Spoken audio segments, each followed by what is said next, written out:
Hello అండి, అందరికీ నమస్కారం. Welcome to my channel. నేను మీ సుష్మా.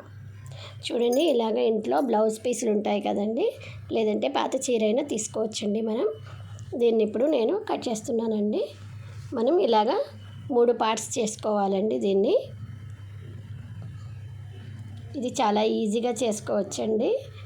తర్వాత ఒక్కొక్క పార్ట్ని మళ్ళీ 3 పార్ట్స్గా కట్ చేస్తున్నానండి. మనం చివరి వరకు కట్ చేయకుండా పైన జాయింట్ని అలా ఉంచుకోవాలన్నమాట.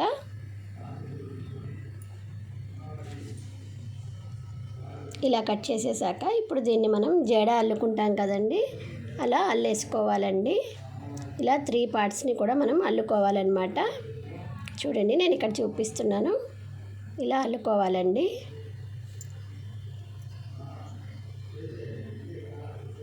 దీనికి మనం మిషన్తో పని లేదండి, చేతితోటే కుట్టేసుకోవచ్చు అన్నమాట. చూడండి, నేను ఇక్కడ అల్లేసాను. ఇప్పుడు ఈ ఎక్స్ట్రా ఉన్నదాన్ని కట్ చేసేసుకుందామండి. నెక్స్ట్ ఇలాగా షాపింగ్ బ్యాగ్స్ ఉంటాయి కదండి, క్లాత్ బ్యాగ్స్, దాన్ని ఇలా సర్కిల్ షేప్లో కట్ చేసుకున్నానండి. దీన్ని ఆల్ ఫిక్స్ గమ్ తోటి అతికిస్తున్నాను అనమాట. ఇది మనకి అమెజాన్లో కూడా అవైలబిలిటీ ఉంటుందండి. చాలా స్ట్రాంగ్గా కూడా ఉంటుందన్నమాట. ఇప్పుడు దీంతో నేను చూడండి ఇక్కడ చూపిస్తున్నట్టుగా అతికించుకోవాలి.